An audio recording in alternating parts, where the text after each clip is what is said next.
Entonces, lo que quiero enseñarles es un poco los básicos de cuando buscamos empresas o cuando invertimos en empresas, en qué nos fijamos desde el punto de vista de inversión, independientemente cuál sea su modelo de negocio, cuál sea el problema que están tratando de resolver.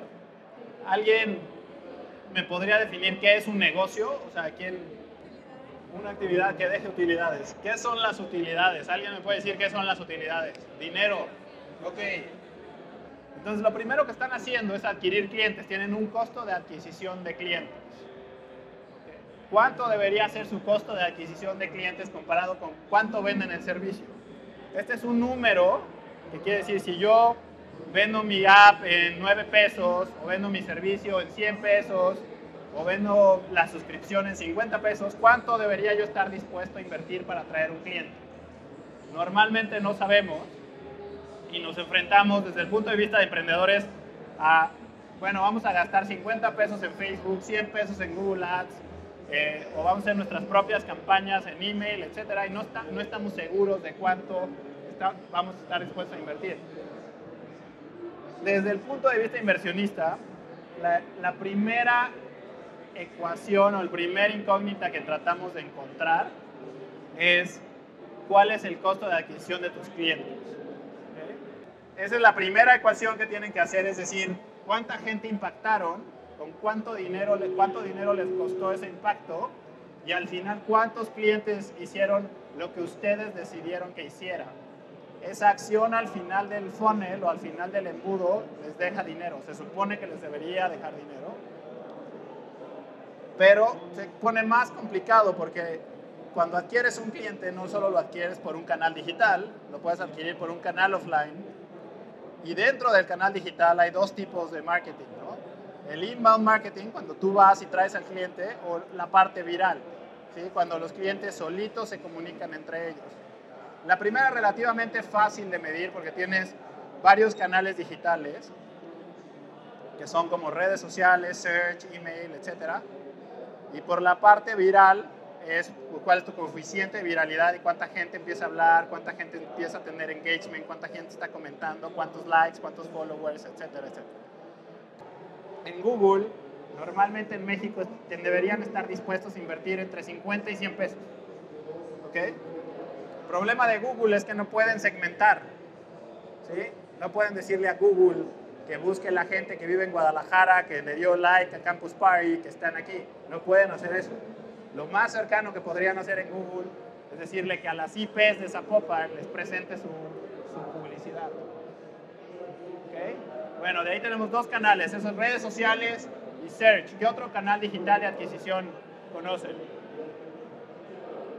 Nada, allá atrás, otro canal de adquisición digital. ¿No? Email marketing. ¿Perdón? Permission marketing. Ok, permission marketing es cuando le piden a una persona que se suscriba a su base de datos y acepta que ustedes les manden correos electrónicos. ¿Cuánto cuesta mandar un correo electrónico? ¿Cómo calcularían cuánto cuesta mandar un correo electrónico?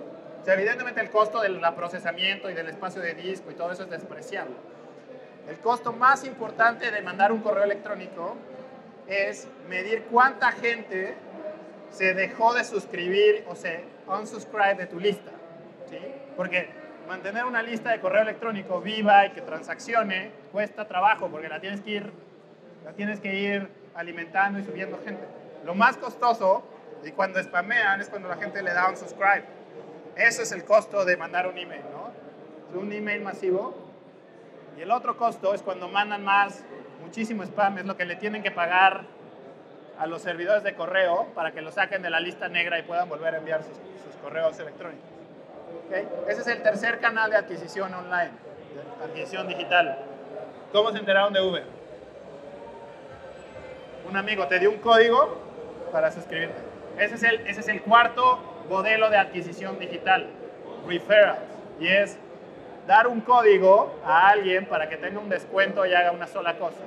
¿Qué otro canal digital conocen para adquirir clientes? Ya hablamos de Facebook, AdWords, email, referrals, códigos, SEO, Search Engine Optimization. ¿Cuál es la diferencia Si ustedes salen rankeados en Google, ¿cuál es la diferencia entre ser el número 1 y el número 10 en conversión? Es 30 veces. Tienen la probabilidad de que si salen en el número 1 versus el número 10 en una lista orgánica de Google, es 30 veces más posible que les den clic en el rank número 1 que en el número 10. El problema es que SEO o optimizar los buscadores es muy difícil. Uno, porque tienes que tener una historia de lo que estás haciendo, tienes que ser consistente con el lenguaje y no es algo que puedas comprar. Quería llevarlos a esto, ¿no? ¿Cuáles las únicas dos maneras de hacer un negocio de más de 100 millones de dólares? Hay dos maneras de hacer un negocio de más de 100 millones.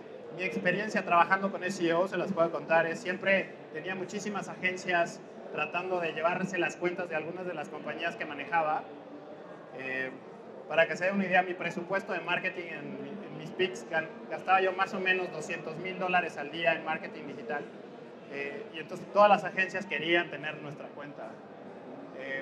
Y era muy difícil porque nosotros teníamos un equipo de 40 personas optimizando y ellos decían que lo podían hacer mejor de nosotros.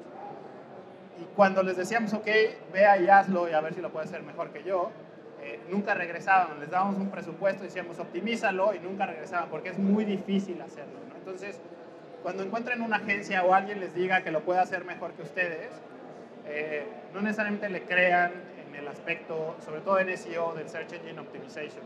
Es muy difícil y en mi experiencia no es algo rápido de hacer. Y cuando Google decide cambiar ciertas cosas en su algoritmo es aún más difícil de hacer. Ok, muy bien. ¿Por qué creen que un negocio que venda 100 millones de dólares en Estados Unidos es un negocio? ¿Por qué 100 millones? ¿Por qué no 50 o por qué no 1,000 millones? ¿Quién puede decir por qué 100 millones? En México normalmente ese número tiene que ser 10 millones de dólares. Si hacen un negocio que más o menos trate de vender 10 millones de dólares al año, va a ser un negocio interesante. ¿Por qué 10 millones de dólares en México? El chiste es que sea fondeable y que sea interesante para los negocios de inversión de riesgo, Venture Capital, que es un poco el negocio en el que estamos. Negocios que vendan menos de eso en su etapa estable no hacen sentido invertir en ellos. Entonces, cuando hagan sus planes de negocio y digan, el máximo potencial de mi compañía de venta van a ser 3 millones de dólares, es un negocio y es un negocio bastante interesante, pero es una microempresa y no es necesariamente interesante para un fondo de inversión. Ahora, no es que no sea interesante como negocio. O sea, muchos quisiéramos tener negocios que solitos generaran y vendieran 3, 4, 5 millones de dólares al año. Pero no es un negocio fondeable por dinero que busca un retorno muy agresivo. Cuando ustedes van con inversionistas, más o menos qué idea tienen que los inversionistas buscan de retorno en su inversión. O sea, cuando llega alguien con nuestro fondo y nos picha una idea y nos dice, necesito, no sé, $500,000, ¿qué tipo de retorno creen que esperamos cuando invertimos $500,000? ¿15%? ¿200%? ¿500%? Más o menos por año esperamos tener un retorno de 30%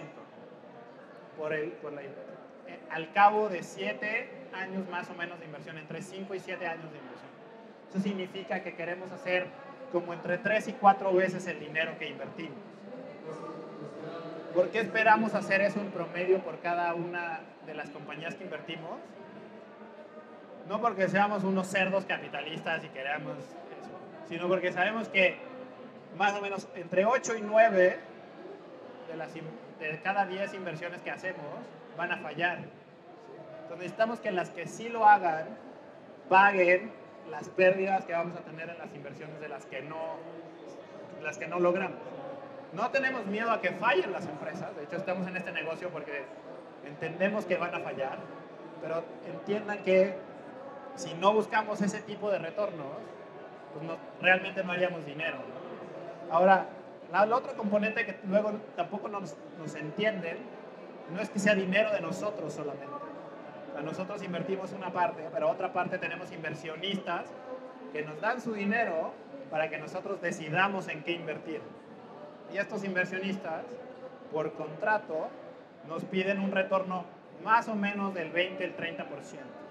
Entonces, cuando un inversionista les dice que no y no es suficiente dinero, no es que no sea un buen negocio, simplemente que no es un negocio atractivo para ese tipo de capital. En México es más o menos, el primer sí lo van a tener como entre después de unos 30, 35 nos en la industria. Hay 110 venture capitals en México, entonces no se desesperen, todavía hay otros 70 que les pueden decir que sí. ¿Cómo estás? Entonces es difícil. Yo estaba al otro lado pidiendo dinero y también me han dicho que no. Pero entonces, y el 30%, ¿por qué creen que, aparte de que esperamos que pierdan 9 de cada 10 o 8 de cada 10 empresas en las que invertimos, esperamos que fallen? ¿Por qué 30%? O sea, ¿por qué nos inventamos 30%? 30% es más o menos el número que si ustedes invierten en bienes raíces, en comprar un departamento, en un lugar que se empieza a desarrollar, es más o menos el retorno que tienen cuando invierten en un real estate o en un departamento. Al cabo de 10 años, más o menos realizan 30% de su inversión. Entonces, cuando nosotros estamos invirtiendo ahí, estamos comparándolos a ustedes como contra invertir en un departamento. Es más o menos también otra parte de la ecuación que hacemos. ¿Okay? Entonces, buscamos negocios en México de 10 millones de dólares de ventas al año en su etapa estable. En Estados Unidos, más o menos 100 millones. Ahora, ¿cómo llegan ahí? Entonces, si obtienen, esto es para Estados Unidos, si obtienen 20 millones en fondeo y van a regresar entre 3 y 4 veces, esperamos regresar 80 millones. Si tenemos 5% a la salida, más o menos para hacer este número necesitamos invertir, si tuviéramos un fondo, más o menos 20-25 veces para realizar 1.6 billones de dólares. Entonces, si lo ponen en México es típicamente 10 entre 10. Entonces, si quisiéramos hacer 160 millones de dólares, tendríamos que invertir 20-25 veces en empresas que nos dejen más o menos 3 o 4 veces el retorno al cabo de la inversión, con un fondo de inversión de 20 millones. ¿Okay? Pues no se espanten cuando vean estos números. Depende de la etapa que estén. Puede haber inversiones desde $50,000, $100,000, $500,000, $1 millón de dólares, hasta $10 millones de dólares. Hoy en la mañana estaba yo pitchando una compañía y me dijeron, es que es muy chiquita, o sea, solo puedo invertir a partir de 15 millones de dólares. Y decía, es que son 12 millones de dólares, es un super deal, pero me dicen, es que si no invierto más de 15 millones no hace sentido para mí. Entonces no hace sentido porque es un fondo súper grande que necesita inversiones de muchísimo más dinero para mantener y regresar el retorno. Entonces estos eran los dos números que les estaba... Hablamos un poco del costo de adquisición del cliente. Entonces el costo es lo que gastan en los diferentes canales, en Facebook, en Google, en los canales digitales o en los canales offline. Y la otra parte que es bien interesante entender en sus compañías es cuál es el valor de la vida del cliente. Ese es un número mucho más oscuro en un startup. Es entender cuánto vale el cliente, cuánto me va a dejar el cliente durante todo el tiempo que va a ser mi cliente. Candy Crush tiene una vida, un lifetime value del cliente, de la gente que juega de Candy Crush, más o menos de $70. ¿Sí? Eso es más caro que el videojuego más caro de EA Sports o de EA o de Sony o de Nintendo. ¿Okay? Porque bueno, la gente no se da cuenta cuando empieza a gastar y empieza a gastar $1, $2 y lo juega por un periodo muy largo de tiempo y entonces terminan gastando más dinero que lo que cuesta una licencia de un videojuego masivo. ¿Okay? Ese es el lifetime value del cliente. El lifetime value del cliente de Candy Crush es cuánto dinero gastaste y le dejaste a King. King Studios es el dueño de Candy Crush. ¿Cuánto le pagaste a King Studios hasta que dijiste, ya no voy a gastar más en Candy Crush, no quiero volver a jugar Candy Crush? En ese momento dejas de ser cliente de Candy Crush y entonces les dejaste $70 más o menos a Candy Crush. En videojuegos y cuando tienes recompras es relativamente fácil hacerlo. Cuando no lo tienes es más difícil hacerlo. Por ejemplo, en un e-commerce, cuando haces tu primera venta y ganaste 10% del margen, no necesariamente ese es el valor del cliente. El valor del cliente es calcular cuántas veces te va a recomprar, qué margen promedio te va a dar y cuántas veces va a regresar al cabo del tiempo. Entonces, normalmente, una buena manera de calcularlo es decir, voy a tratar de adquirir los clientes en 300 pesos, que es más o menos el número que les dije, que es el número inicial en México, y tu lifetime value del cliente o la vida o el valor al cabo de la vida de un cliente en México tiene que estar más o menos entre 3 y 5 veces, 4 o 5 veces ese valor. Entonces, un cliente les debe dejar entre 900 y 1,500 pesos de ventas a lo largo de la vida del cliente. Esto no tiene que ver con el negocio en el que estén. Absolutamente no tiene, ni siquiera he hablado del negocio en el que estén y qué estén haciendo. Es más o menos las matemáticas para que les dé un modelo rentable. ¿Sí? Invierten 300, esperan que les retorne 900, entre 900 y 1,500. ¿Sí? Esos son los números que un venture capital o un inversionista va a tener en la cabeza cuando está viendo el negocio. Entonces, si tienen algo que cuesta adquirir, pueden llegar y decirme, yo tengo un costo de adquisición increíble. A mí me cuestan los clientes adquirir, me cuesta 50 pesos adquirir un cliente. Pero no tienes una idea cuánto dinero te deja del otro lado, es una ecuación incompleta, ¿no? O sea, si me dices, me cuesta adquirir cada usuario 10 pesos, pero no sé cómo voy a monetizar ese usuario. ¿Sí? ¿Cuánto creen que vale cuando las cosas son gratis? ¿Cómo se calcula esto? ¿Cuál es el costo de adquisición de un usuario para Facebook? ¿Alguien tiene una idea? ¿No? ¿No? Más o menos el costo de adquisición de Facebook de un usuario ronda entre los 50 centavos a los $3 más o menos. ¿Cuánto creen que gana Facebook por cada vez que alguien entra a Facebook? ¿No? Más o menos $50 ganan. Aunque es gratis, ¿sí? Siempre que vean algo gratis en internet, significa que van a usar su información para algo. Asumo que todo el mundo sabe eso, ¿no? O sea, no hay nada gratis, ¿no? Incluso Google, cuando las nuevas políticas dice que puede buscar sobre sus emails, puede buscar sobre sus ubicaciones, etcétera, etcétera. Todo eso es información que Google vende. Google hace más o menos por usuario $7 cada vez que alguien hace una cuenta de Gmail. Hace $7. Cada vez que alguien hace una cuenta de Waze, hace $7. Cada vez que alguien hace una cuenta de Google Plus, hace $7. Twitter hace $35 cada vez que alguien abre un Twitter. ¿Cómo se calcula eso? Pues es el total de las ventas que tienen entre el número de usuarios. ¿Okay? Entonces, ¿quedó claro esta ecuación? ¿Alguien no la tiene clara? ¿Sí? Puedo preguntarle. Se los voy a tratar de explicar en el mundo offline, ¿no? Okay. Imagínense que tienen un restaurante. ¿Okay?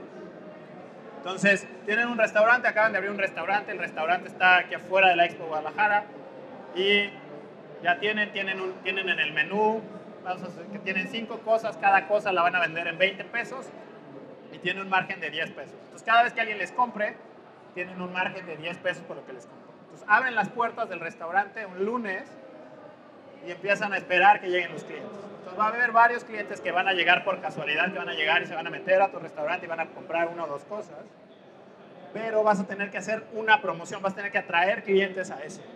Entonces los restaurantes muy ineficientemente lo que hacen es imprimir volantes o poner carteles o poner anuncios, y entonces todos esos son modelos de adquisición. Van a gastar 5,000 pesos, 3,000 pesos en algunos de esos.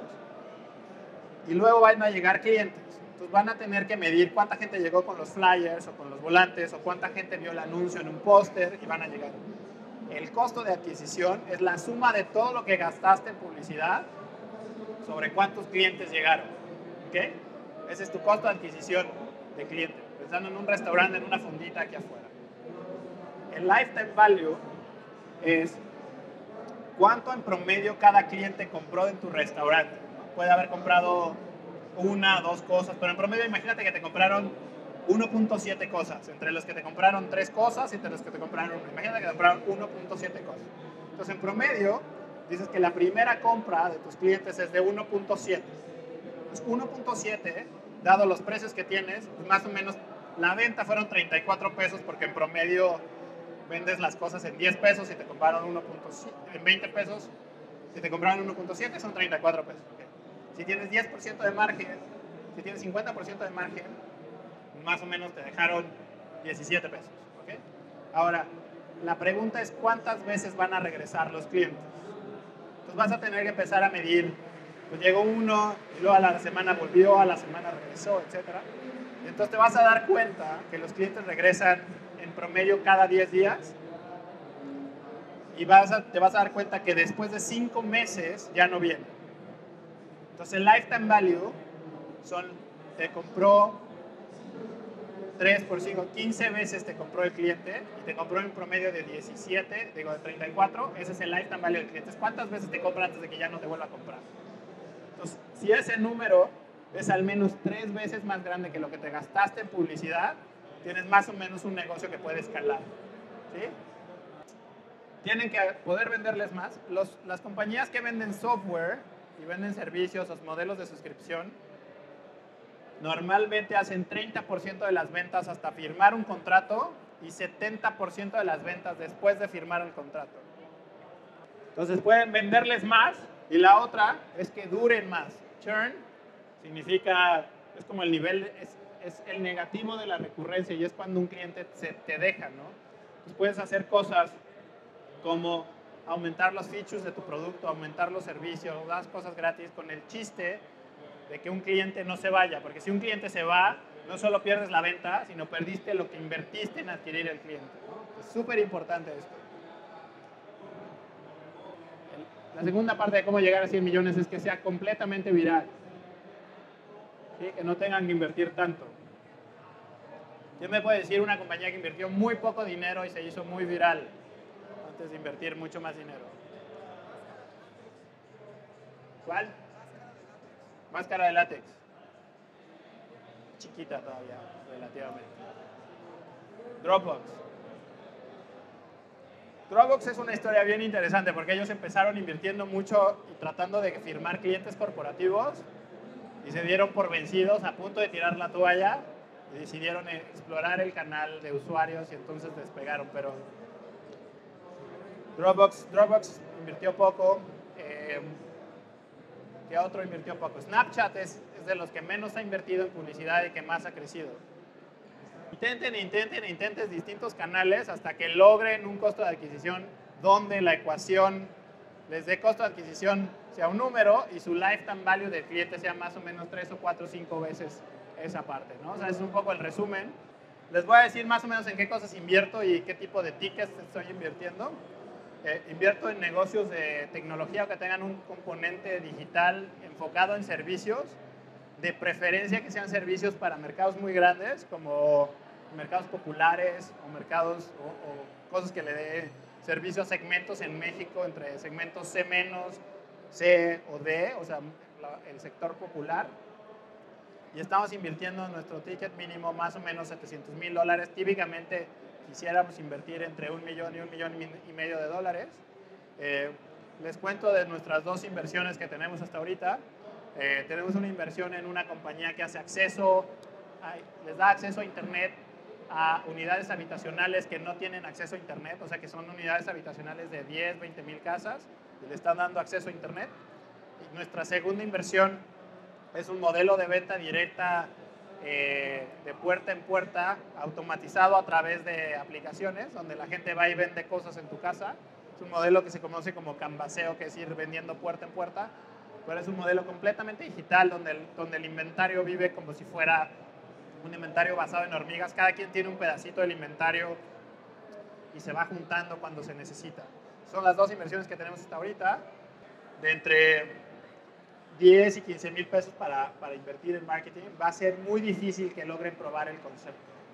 Porque apoyos de 10, 15 mil o 20 mil pesos hay muchos, o sea, hay muchos apoyos públicos. Más que igual no han buscado suficiente, pero más o menos.